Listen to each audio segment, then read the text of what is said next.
Alrighty. Hello everyone and welcome to my reaction to Percy Jackson and the Sea of Monsters. We are checking into CC Spa. And because we're checking into CC Spa, today's blue drink is a blueberry spitzer that I've made. Hold on. It looks so cool. Oh my gosh. I am vibing with it. It gives me Stranger Things vibe. Oh my gosh, so many things are giving me Stranger Things vibe. I made chili oil yesterday and a lot of the garlic floated on the top and a lot of the garlic settled in the bottom. And between is completely red, like dark red. And I was like, oh, I feel like it's apt considering tomorrow's the finale. But I am hyped. Let's stop talking about other shows and talk about the show that we are watching. Percy Jackson. Oh my gosh, cheers. Hold on, let me have a sip and tell you guys how it tastes. Ah, perfection. Oh my god, this is going to be my new favorite drink. You might just add some masala to it. It would be so good. Okay. I'm getting distracted so much today. But episode 5, I am really hyped for this reaction. I saw the preview and here are some of the things that I'm really hyped for. I am guessing that they changed a few things from the book because in the preview it was Percy who was tied up and not Annabeth. And I don't know what to think about that because it seemed like Circe wanted to introduce the concept of fatal flaws quite early. Once again, I feel like the show is bringing in a lot of the concepts that we learn at a later part in the book series earlier on, mostly to kind of keep the viewers hooked. And it's exciting, it makes sense. I hope we get the underwater bubble scene because that is one of my favorite PERCABETH moments. Mwah. It's chef's kiss, honestly. I want a little bit of the emotional payoff that comes with Tyson's death and what it means for Percy as well as the viewers. I think those are the two main things I want to see. Obviously, we are going to get Percy as a guinea pig, hyped for it. And yeah, I'm kind of glad as a book reader that we are going to get the guinea pig scene. I'm hyped for this episode. Let's see what is in store for us. Let's get started. Wait, so is it showing us Percy and potentially Annabeth directly ending up at Cece's resort and not like sailing up to Cece's resort? Oh, that's fun. I think in the book it was Annabeth talking about why she's scared and pissed off with Cyclops in general during that boat ride. But because we have already got that in the previous episode, I think they're just going to focus on the reaching the CC spa. I mean, it makes sense. You're kind of saving up on a lot of screen time that is just them sailing silently to the resort. Ooh, are we gonna get Reina? I don't think we're gonna get Reina, but Reina and her sister, oh, that would be so good. We should at least get her sister, just as an emotional connection later on in the series if we ever do get around to Heroes of Olympus. Blazer! I would love that so much. Like a baby Reina running around at the spa. Oh, that would be so crazy. I haven't had time to make a full scout. Sure. Where are we? You tell me. I don't know if we're at sea or if this is another big ship or what. I'm Hilla, your concierge. Yes! I love that. Love that. Let's go. I know it doesn't make a lot of sense to people watching this who haven't read the Heroes of Olympus series, but something really settled in my heart just there. But also, Percy, why aren't you asking about Tyson? Where is my emotional payoff? Wait for a few minutes, darling. I'm so rushed right now, but crazy stuff. I like it. Where's Tyson? And Clarice? Our fishermen found you floating on a raft. I'm afraid you were the only survivors.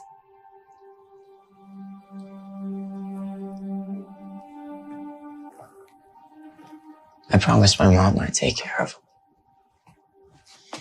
He could still be alive. He survived that bomb. He's fireproof. He's the son of Poseidon. He could still be alive. So could Clarice. We lost.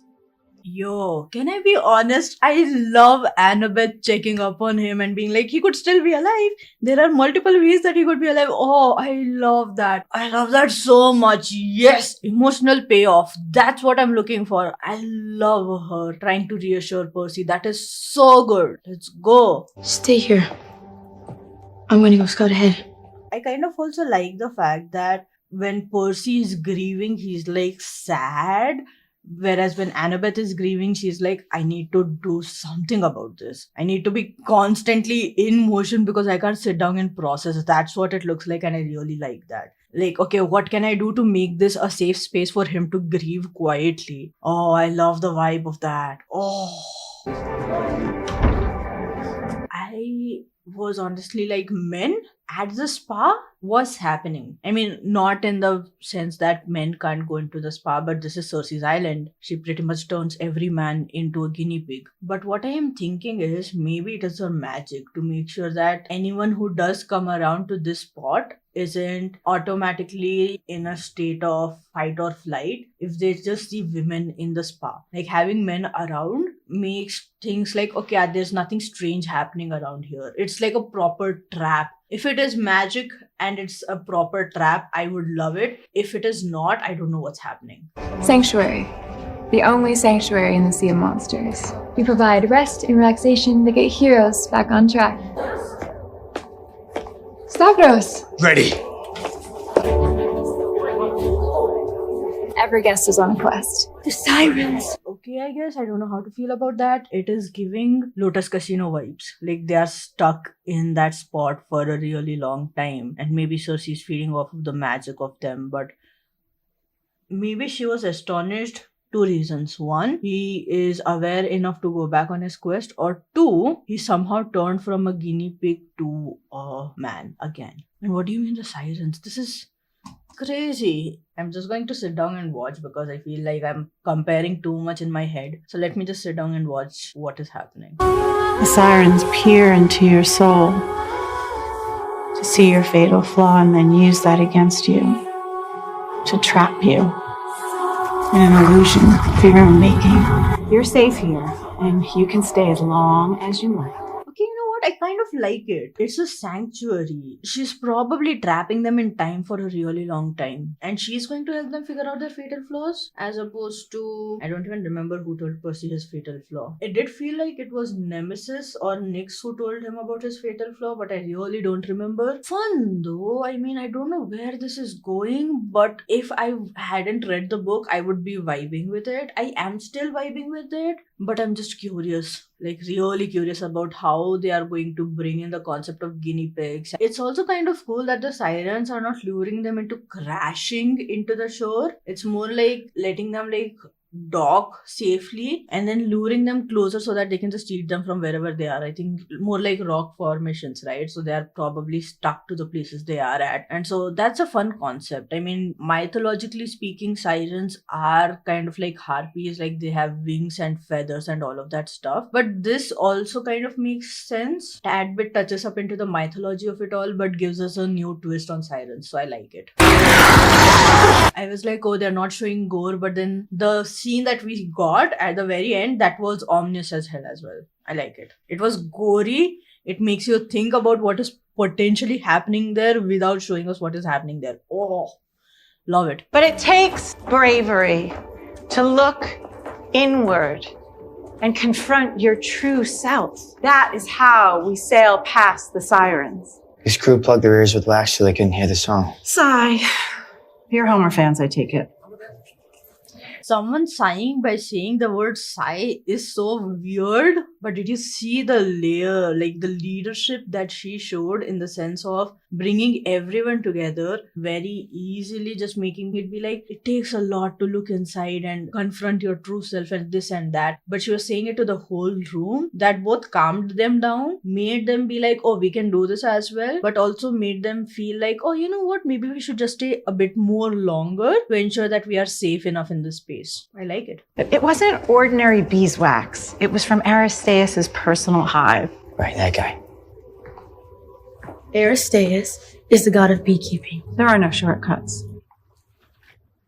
Did she end up at Polyphemus's cave? Oh, that's crazy. Did she like literally sail through the sirens and end up at Polyphemus's cave because she was like knocked out, so the siren song couldn't really like pull her in? Oh, now show me where Tyson is. I thought the killer sheep would get her, like the shrubbery is kind of like the sheep in camouflage, but then it was just another trap. Crazy stuff though, I like it.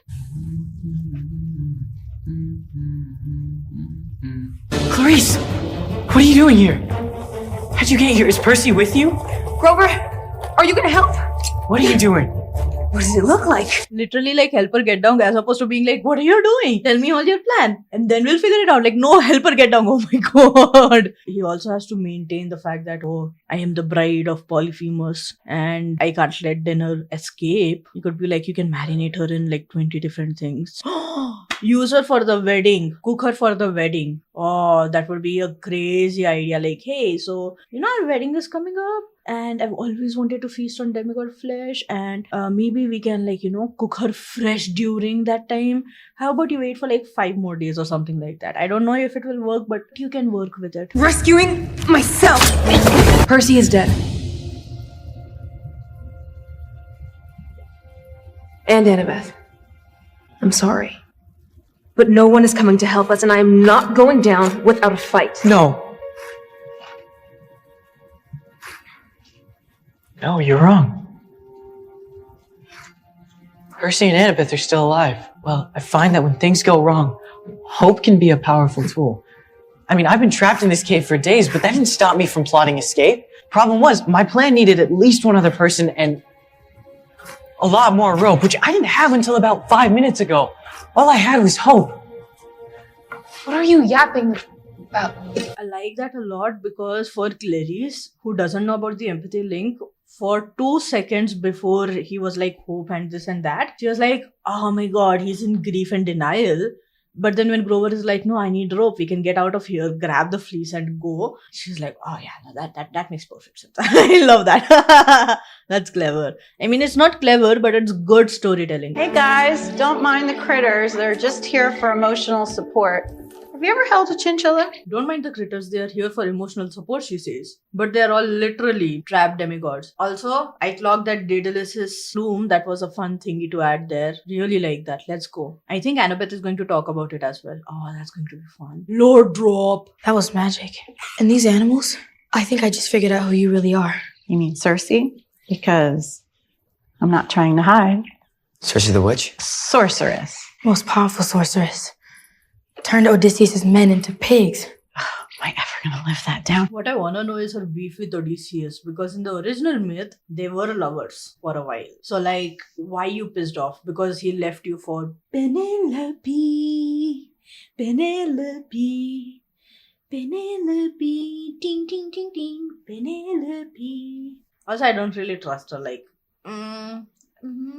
Like, yes, people can work through their anger and change themselves. All of that sounds amazing, but not in a room full of animals in your personal quarters, because that definitely seems like the old Circe. You know what I mean? Also, I love Annabeth being like, oh, I figured out she's Circe, and Circe's like, I'm not trying to hide it. Like, But also, that's fun because in the books, it took them a long time to figure out that Percy was already turned into a guinea pig while Annabeth was getting her makeover, and then when she comes and she figures it out, Percy is nowhere to be seen. So I like this version. I like both versions. This is also really cool. I really do want to see if the men outside are actually men or if it is a trick. Or does she just like take unruly demigods and turn them into guinea pigs? That would be fun. Also, see how she's just focusing on Annabeth mostly, like when she's figuring out the fatal flaw and all. She wants Annabeth to stay. Give her a job offer like you did in the books. Let's do this. What's yours? Empathy.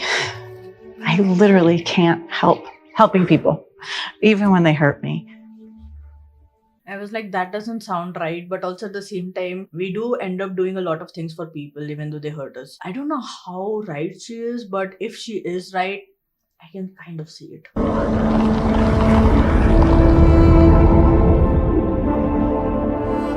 Percy, did you save camp? I think we'll get good sleep here. We're best friends. We're bros.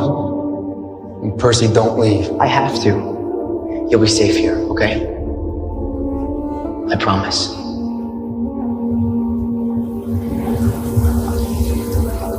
He's not a threat. He's with me. Percy! We're all getting out of here together. Percy, no! Percy, stand up. I mean it. It's okay. I'm okay. Because you and Annabeth were in trouble. I'm okay. And a real hero stands up for others. Percy!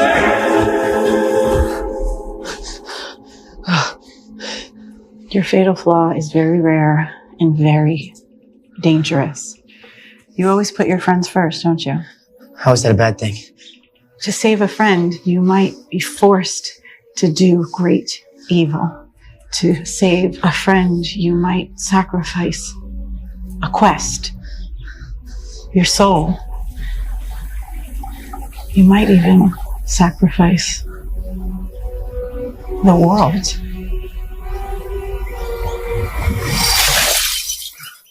Yo. Okay, shut up. Oh, that's cool. Because I don't want to spoil things, but what he does at the very end, his one choice is to save a friend. And that does end up healing the world. It's not to save a friend, more like trust your friend, even though that friend has done everything but betray you. And that ends up saving the world. Oh my gosh, that's so crazy. It's not loyalty, which I'm kind of like about. But I think at the very depth of it all, they're just kind of seeing the surface level thing and not the very depth of it all, which is loyalty to your friends. Oh, that's crazy. I love it. Also, I couldn't kind of figure out what the water swirling was happening until it burst open, and that made me make sense of it. The grief when Tyson's face came up. Oh, the emotional payoff was so much more than what I was hoping for, and I love it. Ooh, just Tyson's face there broke my heart. I was like, no, mama, stop. Oh my god, this is so good. This is so good. I feel so bad for first time viewers who don't know the fact that Tyson is alive right now. Oh my god, this was so good. Mama likey so much. So good. Let's go. And if they do go ahead and make the Heroes of Olympus series, this particular fatal flaw that they've explored is so much better than loyalty. I mean, see, it kind of makes sense, right? It gels into it. Like, his loyalty is always to a friend. It's not loyalty to the world or loyalty to the gods or anything along those lines. His loyalty that we have seen in the books has always been to his friends and to his family, to the people closest to him. And then in the Heroes of Olympus series, we actually get him having to step back and allow whatever is happening to happen, which is kind of once again a great parallel to how the show ends, of how the Percy Jackson and the Olympian series end. But oh, I love it so much. I am guessing Circe is now going to show Annabeth her fatal flaw, which is hubris. Oh, that's crazy. Or maybe she doesn't show it. Annabeth just runs after Percy, and so that's why she removes the earwax or ear plugs when, if they do show the earwax, to kind of figure out her fatal flaw. Like, they just walk out and run away from here. But oh, that scene was so powerful. I loved it. The emotional stakes at that and the payoff of that was chef's kiss. I loved it so much. Let's go. Percy, wait! You're right. You guys should be afraid of me because that lady's right. No! Yes, she is. I saw it. I see it now. Tyson is dead. Grover is lost. So if I had to choose between saving you or saving Olympus, Annabeth, I burn it all down. They shouldn't feed it, but it is feeding the dark Percy vibes. A villain is always going to burn down the whole world to save one person. Oh, just the deliverance of that line. Oh my god. Oh my god. And this is all honestly the consequence of Percy having heard the prophecy. And I was kind of waiting for there to be deeper consequences and significance on Percy's behavior based on what he heard in the prophecy. And we didn't quite get that in the previous episode because he was literally playing therapist to everyone. I get it. This is what I wanted to see. Oh, the emotional payoffs I am getting. Oh, I actually like the fact that Percy got to hear the prophecy now. I mean, it's not the full prophecy, but just the gist of it, because this is going to shape everything. When Thalia does reject the prophecy and when Percy does take it on himself to not let it go on to Nico, there is going to be so much more thought. Like, it is going to be a conscious decision that he is making at that point in time, because it's not about being a hero. I will take it on, don't worry about everyone else, like, I'll do it, I'll figure it out, whatever it has to do, I'll figure it out. But here there are more elements and implications of it, and he hasn't even heard the full prophecy. The full prophecy, when you hear it the first time, it's kind of like, that's a huge load to put on one kid, that too at 16 years old. Like, that's a lot. So I like the emotional, I like it being a conscious, well thought out decision on Percy. I really like that. Ooh, it's going to be so huge. The more they keep building this series and turning it into a TV adaptation and a show, is just going to get greater and greater, and I can't wait to see it. Let's go. Just like Thalia would. If you're talking about the great prophecy, that's 3 years away. We have to get past the sirens and save Grover now. You're not hearing me. What if we get there and I have to choose between saving Grover and saving Camp? Or saving Grover and saving you? My flaw isn't just fatal to me. Look, stop. It's okay. What if I'm more human than demigod? That's what you were worried about. That's me. That's all I am. I haven't spent enough time in your world to change that. I'm a danger to it. You guys, I am loving this so much. Oh my god. Oh, this is perfection, because the writers have been so clever with this. It is not just about Percy hearing the great prophecy in the lifeboat. It is about the conversations that he's had with Annabeth, about the fact that Annabeth is like, I'm just a demigod. That's all I have ever been. You get a chance to be a human as well as a demigod, but then there is negative reflection on that and backlash from that. Oh, I am liking this episode so much. Oh, I mean, so far there hasn't even been like action in it, but just the emotional layers to it all. This might just be my favorite episode so far, and that's saying a lot.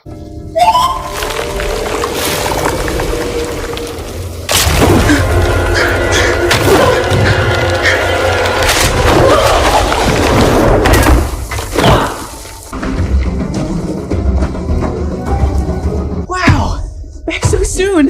Where's Demigod Thief? Oh, Polly. It was awful. She cut herself down and escaped through the top. You know Cyclops. You tricked me! No!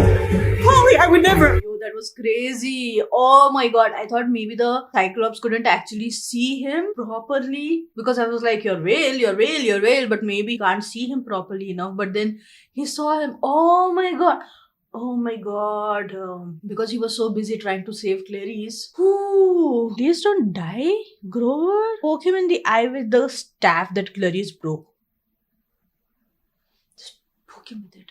I mean, it must be lying down somewhere after, it fell from the top. How long have you been here? Oh, I don't like to dwell on that. It can make you lose hope. You know what I like? The conversation of hope coming back as well. Like, Grover was all about hope is powerful, hope kept me alive. And the conversation of hope coming back here, like, oh, the writers were writing this episode. Doesn't make much sense, but it does in my head. They were cooking. Let them cook. So every time you're about to lose hope, a hero makes it past the sirens. Oh, miracles happen. Right? Yeah. He figured it out, because the people that did pass the sirens could just be magic that Circe created. Oh, maybe she turns the people into guinea pigs to kind of figure out what her plan has been so far, just so that she can quote unquote keep helping people. Oh, that's crazy. Or keep them stuck here, because that's very clever. If you're losing hope, she creates a magical person, gets them across the siren song, and it's completely fine after that. However, if you are like, I've been here for too long, I need to get going, she lets someone break out of the spell, lets them try, and they fail. And that brings them back into, maybe we have to keep doing the thingy that is being taught here. Kind of keeps you eternally stuck in a space of personal development. But there is no development happening, because you're stuck in a space where it doesn't allow development to occur. Oh, that's crazy. I kind of like this also. I was kind of worried that I won't actually like it, mostly because I really like the book version, but this is like a more fleshed out version of it, and I really like that as well. All the people who are the quote-unquote dangers in this quest have been shown to be extremely clever. Like, Polyphemus is not just leaving the fleece on there to attract satyrs and then kill them. He's leaving threads of it spread out across. He is laying out traps. Circe is clever with how she is keeping people stuck in this space. Oh, that's clever. I like it a lot. I like it a lot. My mom told me your story. How you help travelers, and how they always leave you behind. Treat you like an obstacle they have to pass. For someone whose fatal flaw is helping people, it's gotta hurt. You're a kind soul. Percy is so clever. Also kind of manipulative, but also so clever. And hey, if it helps him get out of here works, please continue to be clever and not be like, hey, by the way, so that's why you keep them stuck here, don't you? Because you're not an obstacle. You're someone worth cherishing and loving and caring for. Oh, please, Percy, continue to be clever. No, he's not. That's how he's going to turn into a guinea pig. But also at the same time, can we continue to be clever? Come on. I just remember what it was like to not have any friends. So I get why you want to keep people here. There are 6 champions that would say otherwise. Because you helped them cheat. But my guess is that you kept some wax to help a few heroes past the sirens. I help heroes, Percy. I believe you believe that.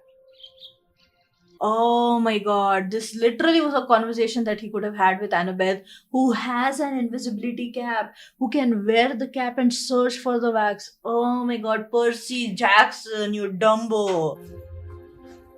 The solitude was brutal. But then one day, a ship washed up on the shore, and suddenly I had community. You know, I fed them, took care of them, gave them everything. And then as soon as they got what they wanted, they left and never looked back. And then it happened again with another ship, and another, and another. Because heroes only love you as long as they need you. This is honestly so dark. Oh my god. Because when she says that she gave them everything, it's quite literally everything. She probably didn't even resist the first few times because she was like, if it keeps them around, I'm okay with it. Even though if she wasn't okay with it. Oh, this is so dark. So the people sticking around in that space, they're literally not even magic. Like, she's not even kept them trapped there. They're staying there, stuck with the hope that they can go out, but never feeling the urge to leave, mostly because they're so worried about what it means to face the sirens. Oh my god, that's crazy. I won't tell anyone your secret. If I help you pass the sirens, If you help Annabeth.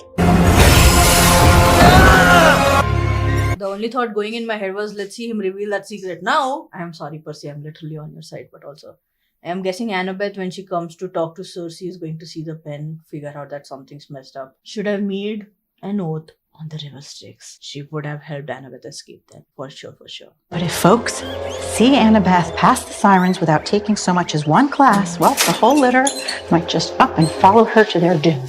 I have heroes to help.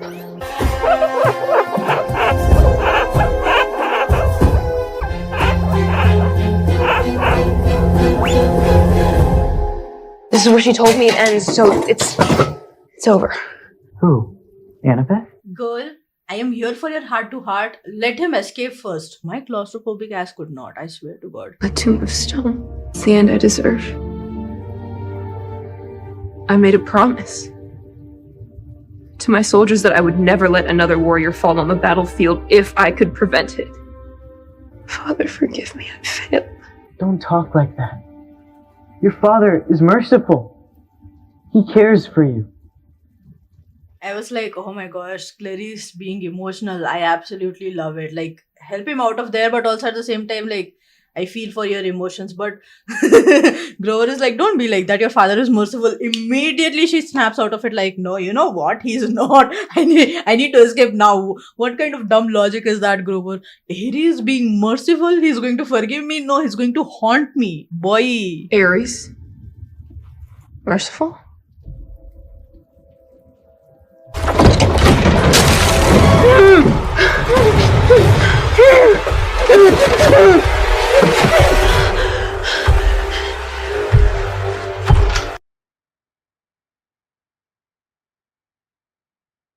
That was so clever! Oh my god! Polyphemus does not know the fact that Clarice's dad is Ares. Oh, you know, Clarice was like, even Grover isn't this dumb. What's going on? Oh, shut up, that was so good. I would not have figured that out. Polyphemus is so clever. Oh! When did I know? From the beginning, I played the poor dumb beast for you. He may be half blind, but Polyphemus can smell. Polyphemus can hear. Polyphemus can listen while the deceptive satyr shares dreams with his friend Percy. And talks in his sleep. I am so glad Polyphemus is not dumb. It's scary for Grover, and honestly, if I hadn't read the book, I would be freaked out. But oh my god, that was so cool and so clever, and I love that. I love that. I love that a lot. Oh, this is definitely shaping up to be my favorite episode. Oh my god. I really love clever enemies. Polyphemus vibes. My fatal flaw is pride. It was on my first progress report at Camp Half-Blood, and you know what? I was proud of it. Always vying for mother's attention while pretending that you're not.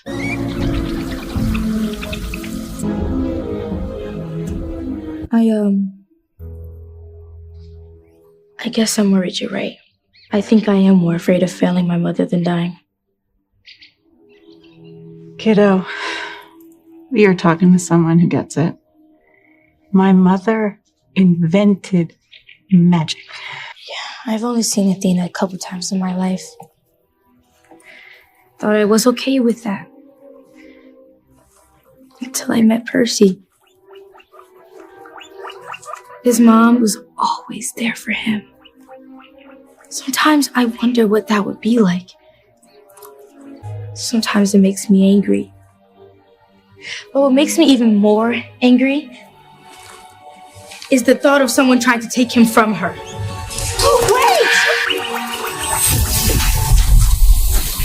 Yo, I really love that because we got clever Annabeth. Oh, the way she set that up, that was really cool. I have a feeling that obviously everything that she said also was something that she kept hidden deep within herself. So that was like heart crushing to hear. But I love the fact that she goes, what makes me even more angrier is someone keeping Percy away from Sally, which is, chef's kiss. I love that. Go for it. Oh my god, that was really, really cool. I love it so much.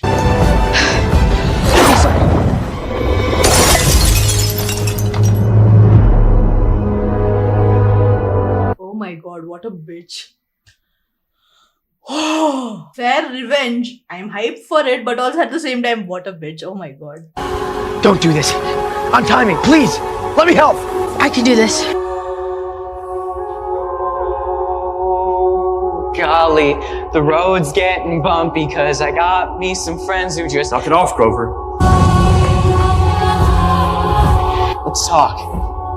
Everybody's safe here. Okay, shut up. This is worse than the books. Oh, because in the books, she was sitting in a space, having a picnic with her dad and with Athena, with Luke being there, with the entire New York City behind her in the background. But it was designed by her. Like every single architectural structure there was designed by her. But this is so much worse. Oh my god. Oh my god. I love this so much. This is so much worse. Besides, there's too much history between all of us not to give peace a chance. Annabeth, use a little wisdom here. You want some words of wisdom?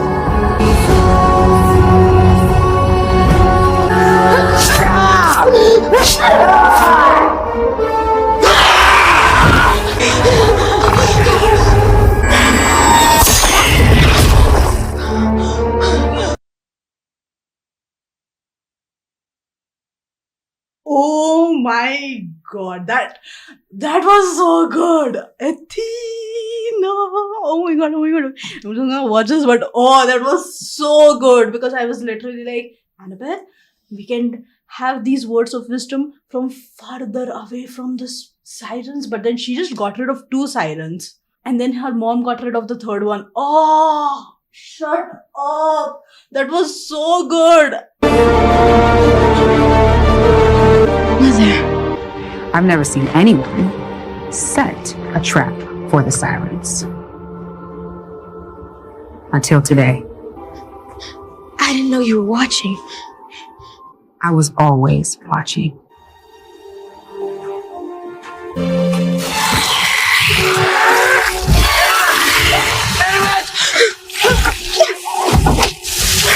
Shut up! I got trapped into it! That was so good. That was seriously so good.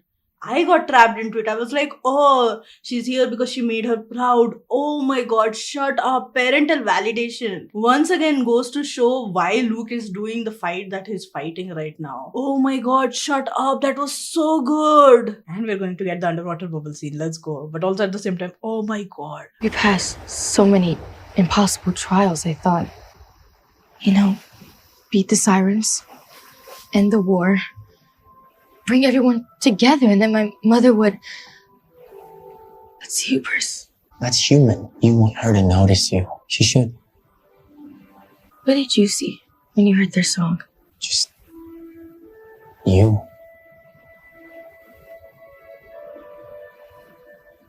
Shielded me. I think you saved me.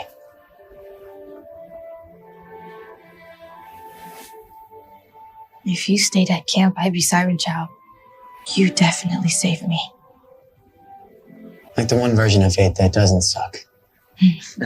What an amazing episode. Oh, this is definitely my favorite episode so far. I haven't been doing rankings for this show yet because I wanted to wait till the end and then rank them all in one go. But oh my god, this is definitely my favorite episode so far because the dangers were really, really clever. Percy and Annabeth were really clever. Oh my god, this was such a good episode. I really did get hooked on and trapped twice, which never happens with me. I mean, no, that's hubris. It happens often, but not all in one succession, one quick go. Like, I got trapped with the Polyphemus using Grover's voice. I would have been trapped there. I got trapped with Athena being there. Oh my god, that was really clever. This was so much fun. Dare I say, a tad bit more fun than the book. But maybe that's just like seeing it in live action. But oh my god, such a fun episode. Because it's so much more fleshed out. Circe's character is so much more fleshed out in the fact that she doesn't want to be alone, right? And none of the people that are there are nymphs. What is usually in the myth is Circe is there, she has a bunch of nymphs and naiads to take care of. Parents send off their daughters, quote unquote, problem children away to Circe so that Circe has to take care of them, but like they don't have to worry too much about it. It's like sending your kid to boarding school, right? But like never bringing them back home again. Here, none of them are nymphs. Circe was left alone and that was a part of the punishment. And it was only with heroes who visited her did she get the chance to have them stay back. Oh my god, that's crazy. I love that. I love Polyphemus being clever. Like, I heard you. Like, you talk in your sleep. Because in the books, Polyphemus just traps Grover in a cave and doesn't really care too much about him. Also here, it is so much more clever and fleshed out. I love it so much. And him not letting go of Grover and Clarice so that they can be trapped. Percy and Annabeth, oh, that final scene between them, like they saved each other. Shut up, PERCABETH Nation is rising and we are all aboard that ship. There's nothing potentially stopping us. I do wonder how they're going to flesh out Calypso now, because Calypso comes around in book 4 and her story becomes very similar to Circe's. I mean, there are a lot of similarities, yes, but also it becomes very similar to Circe's if her punishment is also just to stay alone and she's forever trapped with heroes who come but never stay back. They're always leaving for their Penelope. So I do want to see how they shift that, but oh my god, wonderful episode so far. Honestly, the peak episode I would say was this. There was not a lot of fights and action, but I don't care for that a lot. It's characters being clever, irrespective of which side they are on. Let me know your thoughts, comments, how you felt about this episode at the start and where we are right now after finishing the episode. Like, share, subscribe and all of that jazz. And I shall see you in the book reread of all the chapters. Until then, take care. Bye bye. Let's go.